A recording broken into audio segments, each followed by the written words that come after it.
Hello friends, मेरा नाम है राघव और आप देख रहे हैं द मूवी नरेटर्स। आज की हमारी मूवी का नाम है माई टीचर माई ऑब्सेशन। जब एक लड़की अपने टीचर से ऑब्सेस्ड हो जाती है तो क्या होता है, जानने के लिए विदाउट वेस्टिंग मच टाइम शुरू करते हैं। मूवी के शुरुआत में हम एक हाई स्कूल के गार्ड को देखते हैं जो कि अपना काम करने के बाद घर पर जा रहा था, पर एकदम से उसे वहाँ किसी के रोने की आवाज़ सुनाई देती है तो वो चेक करने के लिए जाता है। वहाँ देखता है कि एक लड़की ज़मीन पर बैठकर रो रही है। इस लड़की का नाम कायला है। तो वो गार्ड कहता है, क्या हुआ तुम्हें, मैं तुम्हारे लिए मदद बुलाता हूँ। और ये कहकर वो वहाँ से निकल रहा था, तभी वहाँ एक और लड़की आ जाती है जिसका नाम है रायली। तभी स्टोरी फ्लैशबैक में चली जाती है। हमें दिखाया जाता है क्रिस, जो कि एक टीचर है और इसके साथ इसकी एक बेटी भी होती है जिसका नाम रायली है, जिसने गार्ड को भागने को कहा था पिछले सीन में। ये हम देखते हैं कि इन्होंने अभी नया हाई स्कूल ज्वाइन किया है, क्रिस ने as a teacher and Riley ने एज अ स्टूडेंट। हम ये भी देखते हैं कि दोनों बाप बेटी में कुछ अच्छा रिलेशन नहीं होता। क्रिस वहाँ से स्कूल के लिए निकल जाता है, पर रायली कहती है मैं बाद में आऊँगी। दरअसल रायली नहीं चाहती कि स्कूल में कभी किसी को पता चले कि क्रिस मेरे डैड हैं। अगले सीन में हम कायला को देखते हैं जो पहले सीन में रो रही थी। ये एक फ़ोटोग्राफ़र होती है, यहाँ पर ये सबकी फ़ोटोज़ ले रही है अपनी ईयरबुक के लिए। तभी इस मूवी का अगला कैरेक्टर आता है, इसका नाम है ट्रिशिया। ये भी स्टूडेंट है एंड बहुत पॉपुलर है स्कूल में। यहाँ क्रिस भी आता है तो ट्रिशिया कहती है ये कौन है, बहुत अच्छा है। एंड कायला भी उसकी पिक ले लेती है बिकॉज दोनों ही लड़कियाँ अपने हैंडसम टीचर की तरफ अट्रैक्ट हो रही थी। अगले सीन में जब ये क्लास में होते हैं तो क्रिस सबको अपनी म्यूज़िक प्लेलिस्ट दिखाने को कहता है। जब वो कायला की प्लेलिस्ट देखता है तो बहुत इंप्रेस हो जाता है एंड उसकी बहुत तारीफ़ करता है। अगली सीन में क्लास ख़त्म होने पर जब रायली जा रही होती है तो क्रिस उसे गुड बाय करता है, तो रायली का रिएक्शन हमें बताता है कि ऐसा मत करो। वहाँ पर खड़ी कायला भी ये देख लेती है और अगले सीन में कायला अपने कंप्यूटर लैब में जाती है। वहाँ रायली पहले से थी, तो ये यहाँ पर पहली बार बात करते हैं एंड अपनी हॉबीज़ के बारे में बताते हैं। कायला कहती है कि मैं ईयरबुक फ़ोटोग्राफ़र हूँ, तो रायली कहती है कि मैं एक स्केच आर्टिस्ट हूँ। कायला को पता चलता है कि रायली इनके टीचर क्रिस की बेटी है, पर रायली इस बात को सीक्रेट रखना चाहती है और कायला से किसी को ना बताने का वादा लेती है। कायला हाँ कर देती है। अगले सीन में जब कायला अपने घर पर पहुँचती है तो हम कायला की मॉम जैस को देख पाते हैं, जो कहीं जा रही थी। पूछने पर वो कायला को बताती है कि मैं डेट पर जा रही हूँ। तो कायला कहती है कि किसके साथ, तो वो कहती है कि मुझे कल शाम को एक आदमी मिला था ग्रोसरी शॉप पर, उसी के साथ जा रही हूँ। नेक्स्ट सीन में हम कायला को सोते हुए देखते हैं और उसके सपने में क्रिस के साथ रोमांस करते हुए दिखाई जाती है हमको। अगले दिन कायला रायली से मिलने जाती है। उसके घर पर मिलकर ये बहुत बातें करते हैं। कायला बताती है मैं किसी मैच्योर आदमी के साथ रिलेशन रखना चाहती हूँ और वो रायली से उसकी मॉम के बारे में भी पूछती है। वो रायली कहती है मेरी माँ का एक्स्ट्रा मैरिटल अफेयर था, जिसके बाद मेरे डैड ने उनका मुक्ति चालान काट दिया था, मतलब उनको तलाक दे दिया था। थोड़ी देर बाद रायली वॉशरूम जाती है तो कायला क्रिस के रूम में जाकर उसके बेड पर लेट जाती है और उसे फील करने लगती है। अगले दिन जब ये क्लास में होते हैं, क्लास ख़त्म होने के बाद ट्रिशिया रायली से जाकर मिलती है और उसे डायरेक्ट वे में पूछ लेती है कि क्या तुम अपने डैड का वेट कर रही हो। तो रायली कहती है तेनू कितना पता लगा। वो बताती है तुम अपने डैड के साथ ही आती हो, अपने डैड के साथ ही जाती हो, तो गैस करना बहुत आसान है। एंड वो क्रिस के साथ हैंग आउट करने से भी मना कर देती है एंड जाते वक्त उसका नंबर ले लेती है। पर इन दोनों को बातें करते हुए कायला देख लेती है। ट्रिशिया के जाने के बाद वो रायली को जाकर बहुत सुनाने लगती है और कहती है उसका लास्ट ईयर एक हिस्ट्री टीचर के साथ चक्कर था, उसी की वजह से उस टीचर को स्कूल से निकाल दिया गया था, और कहती है कि वो तुम्हारा यूज़ करना चाहती है तुम्हारे डैड तक पहुंचने के लिए। तो वो कायला को थैंक्स करती है बताने के लिए। अगले दिन जब ये फ़ोन पर बात करती है तो बातों ही बातों में कायला को पता चलता है कि क्रिस किसी बंदी को डेट कर रहा है और उसे मिलने गया हुआ है। रायली कहती है कि वो कल उन्हें शाम को ग्रोसरी शॉप पर ही मिले थे। आयला ये सुनकर हैरान हो जाती है क्योंकि उसकी मॉम भी डेट पर गई है, जिसको वो कल शाम ग्रोसरी स्टोर पर ही मिली थी। इतने में ही उसके घर के डोर पर कोई आ जाता है। कायला देखती है कि ये कोई और आदमी नहीं है बल्कि क्रिस होता है। तो अंदर आकर वो जोश से मिलता है और उसे बताता है कि कायला मेरी स्टूडेंट है।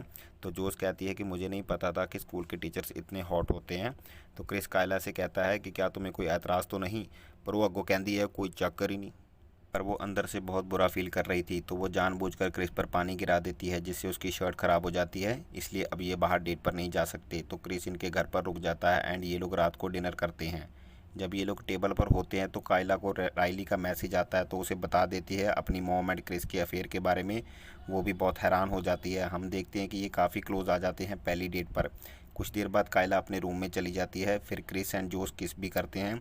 तभी ऊपर के रूम से कायला के चिल्लाने की आवाज़ आती है और कायला भागते हुए नीचे आ जाती है और कहती है कि उसने रूम के खिड़की पर किसी को देखा है। तो क्रिस बाहर जाकर चेक करता है पर उसे कोई नहीं मिलता, तो वो पुलिस को बुलाने की बात कहता है।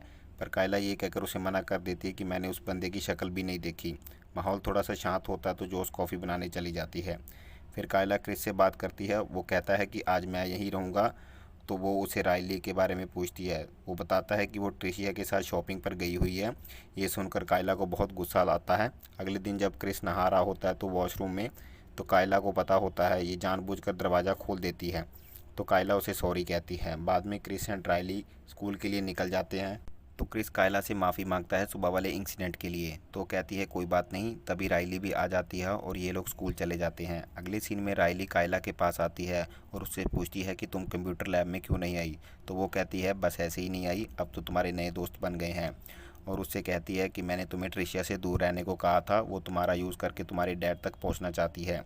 तो राइली उसे बताती है कि मुझे ट्रिशिया ने बताया कि उसने हिस्ट्री टीचर के साथ कुछ नहीं किया, वो तो तुम थी, तुम्हारा अपने हिस्ट्री टीचर के साथ अफेयर था और अब तुम फिर से इतिहास दोहराना चाहती हो। तो कायला कहती है कि ट्रिशिया तुमसे झूठ बोल रही है। तो राइली कहती है कि ट्रिशिया के भी कुछ ऐसे ही विचार हैं तुम्हारे बारे में। माहौल गर्म हो जाता है तो राइली गुस्से में वहाँ से निकल जाती है। अगले दिन कायला ट्रिशिया से मिलती है और उसे साफ साफ कह देती है कि तुम राइली से दूर रहो और उसे धमकी भी दे देती है। तो ट्रिशिया उससे कहती है कि क्यों, क्या तुम्हें डर है कि तुम फिर से अकेली रह जाओगी? तुम्हें इतना बुरा क्यों लग रहा है? बल्कि बुरा तो मुझे लगना चाहिए कि तुम मेरे बारे में इतना झूठ फैला रही हो स्कूल में। कायला वहाँ से निकल जाती है। रात को कायला अपनी हॉट सी बहुत सारी पिक्स कॉल क्लिक करती है। अगले दिन उनको प्रिंट करवा कर अपने लॉकर में रखवा देती है और जब सबके सामने वो उस लॉकर को खोलती है तो बहुत सारी हॉट पिक्स नीचे गिर जाती हैं, जो कि सब देख लेते हैं और बहुत हंसने लगते हैं। कायला वहाँ से कुछ पिक्स उठा लेती है और इमोशनल होने का ड्रामा करती है और वहाँ से निकल जाती है। वो क्रिस को जाकर ये पिक्स दिखाती है और ऐसा pretend करती है कि जैसे उसको कोई परेशान कर रहा है। तो क्रिस कहता है कि मैं इसकी इन्वेस्टिगेशन करूंगा और इस बंदे को जल्द ही ढूंढ लूँगा। अगले सीन में राइली एंड कायला मिलते हैं और एक दूसरे को उस दिन के लिए सॉरी कहते हैं। तो ये दोबारा से दोस्त बन जाते हैं। कायला यहाँ एक्सेप्ट करती है कि उसका ही रिलेशन था उसकी हिस्ट्री टीचर के साथ। अगले दिन जब क्रिस जोश से मिलने उसके घर पर आता है तो कायला अपनी मॉम को क्रिस के फ़ोन में ट्रिशिया के रोमांटिक मैसेज दिखाती है।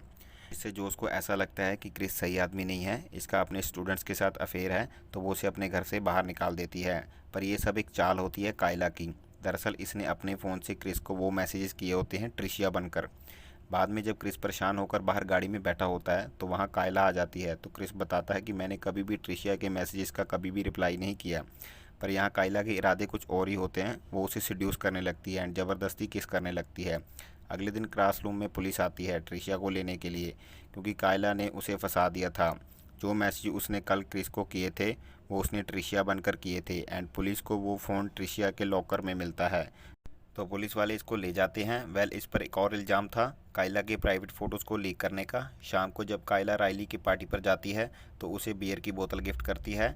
थोड़ी देर बाद वो क्रिस के रूम में आ जाती है और उसके साथ इंटीमेट होने की कोशिश करती है और थोड़ी देर बाद वो अपने मकसद में कामयाब हो जाती है और ये लोग इंटीमेट होने लगते हैं।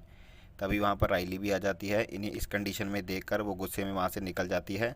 सब कुछ कायला की मॉम को भी बता देती है। अगले दिन जब क्लास ख़त्म होती है वहाँ जोश आ जाती है। वो क्रिस को 3-4 थप्पड़ मारती है और कायला को वहाँ से लेकर निकल जाती है। बाहर आकर कायला अपनी मॉम से बदतमीज़ी से कहती है मैं अब 18+ हूँ, एक अडल्ट हूँ, मैं अपने डिसीजंस खुद ले सकती हूँ। और ये भी कहती है आप मेरे और क्रिस के रिलेशन से जेलस हैं। तो उसकी मॉम कहती है कि तुम्हारा दिमाग तो नहीं ख़राब हो गया है। और इसी के साथ हमारी मूवी का टाइटल भी जस्टिफाई हो जाता है बिकॉज कायला क्रिस से कम्प्लीटली ऑब्सेस्ड है। अगले सीन में हम राइली एंड क्रिस को घर पे देखते हैं।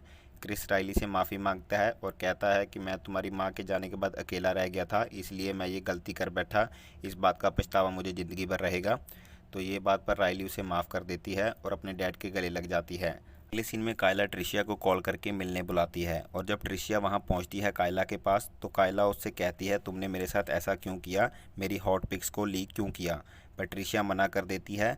पर उसे कुछ महसूस होता है कायला की बातों से, तो वो उससे कहती है कि तुम्हारी फ़ोटोज़ तुमने ही लीक की हैं, ना कि मैंने। तो यहाँ वो एक्सेप्ट करती है कि उसने ही ऐसा किया है और उसे कहती है कि तुम क्रिस से दूर रहो। तो ट्रिशिया कहती है तुम्हारी वजह से मेरी स्कॉलरशिप चली गई। तो वो कहती है तुम्हें बहुत गुस्सा आ रहा होगा मुझ पे, तो मारो मुझे। ट्रिशिया कहती है कि मैं तुम्हें मारना नहीं चाहती। पर वो कायला खुद अपने आप को मारना शुरू कर देती है और अपने हाथ को भी फ्रैक्चर कर देती है। क्रिस भी वहाँ आ जाता है। उनके सामने ये शिकारी लड़की ऐसे प्रटेंड करती है जैसे ट्रिशिया ने इसको बहुत बुरी तरह से मारा है और ट्रिशिया को फिर से पुलिस पकड़ के ले जाती है। देखा ना, फिर इसे कहते हैं शिकारी दिमाग। शिकार भी हो गया और किसी को भनक भी नहीं लगी। कायला को हॉस्पिटल में एडमिट करवाया जाता है जहां राइली उससे मिलने आती है और कहती है कि तुम मेरे डैड से दूर रहना। तो कायला भी हाँ कर देती है। कायला उसे हाई स्कूल में होने वाली चैंपियनशिप की फ़ोटो लेने के लिए कहती है और अपना कैमरा उसे दे देती है। रायली करना तो नहीं चाहती उसका काम, पर फिर भी वो हाँ कर देती है। फिर रायली के जाने के बाद वहाँ क्रिस आ जाता है, तो शिकारी दिमाग फिर से अपनी गरारी पे अड़ जाता है। और जब ट्रिशा बीच में से हट गई है तो वो अपना रिलेशन आगे कंटिन्यू करने को कहती है कि इसे ऐसा ही लगता रहता है कि ट्रिशा क्रिस से रिलेशन बना लेगी, क्योंकि ये दोनों ही लड़कियां क्रिस की तरफ अट्रैक्टेड थी। तो ये ट्रिशा को रास्ते से हटाने में लगी रहती थी, इसलिए वो सब करती थी जो इसको जायज़ लगता था बिना किसी को पता चले। तो क्रिस इसे मना करता हुए कह देता है कि हमारे बीच में कोई रिलेशन नहीं है और ना ही कोई रिलेशन था। लेकिन कायला क्रिस को कहती है कि तुम अपना पीछा नहीं छुड़ा सकते मुझसे, मैं रोज़ तुम्हें स्कूल में मिलूंगी। तो ये सुन क्रिस जॉब छोड़ने का फैसला करता है। हम देखते हैं कायला हॉस्पिटल से भाग जाती है। इधर क्रिस एंड राइली स्कूल में ही थे। क्रिस अपना सामान लेने आया था, पर तभी वहाँ राइली के सामने एकदम से कायला आ जाती है और उसे चाकू से स्टैब करके जख्मी कर देती है और कहती है कि सिर्फ मैं वो लड़की हूँ जो क्रिस की लाइफ में आ सकती है। वहाँ से निकल कर कायला क्लासरूम में पहुँचती है, जहाँ क्रिस अपना सारा सामान इकट्ठा कर रहा होता है। यहाँ कायला ज़बरदस्ती क्रिस के साथ इंटीमेट होने की कोशिश करती है, तो इनमें झगड़ा हो जाता है। इसी दौरान कायला एंडी के टांग पे मारती है और पैर फिसलने की वजह से उसका सर टेबल पर जा लगता है, जिसकी वजह से वो बेहोश हो जाता है। तो ये मूवी अपने स्टार्टिंग सीन पर पहुँच जाती है, जहाँ गार्ड को कायला एंड रायली मिलते हैं। यहाँ जब गार्ड कायला के पास जाता है, वो उसे ऐसा प्रिटेंड करती है जैसे वो प्रॉब्लम में है, उसे मदद लाने के लिए भेजती है। तभी वहाँ भागती हुई रायली आ जाती है। वो खुद भी चाकू लगने की वजह से जख्मी थी और कहती है भागो, तुम्हारी जान खतरे में है। इतने में पीछे से शिकारी कायला आ जाती है और गार्ड का गला काट देती है चाकू से। कायला एंड रायली के बीच में बहुत हाथापाई हो जाती है। बहुत सारे चांटों से ये एक दूसरे पर हमला कर देते हैं। मुक्के भी चलते हैं, पर जीत हमेशा सच्चाई की होती है। रायली उसे चांटे मार मार के बेहोश कर देती है। अगले सीन में पुलिस को दिखाया जाता है। कायला एंड रायली को हॉस्पिटल ले जाते हैं। कुछ समय बीत जाता है। फिर एक दिन हम देखते हैं क्रिस एंड रायली गाड़ी में बैठकर कहीं जाने वाले होते हैं कि दूर दरेडे पे खड़ा कोई इनकी तरफ देख रहा था, मतलब इनको स्टॉक कर रहा था। और यही हमारी मूवी की समाप्ति हो जाती है। आपको क्या लगता है कि लास्ट में वो कौन था? और आपके ऑप्शंस हैं: ए ट्रिशिया, बी कायला, सी कायला की मॉम।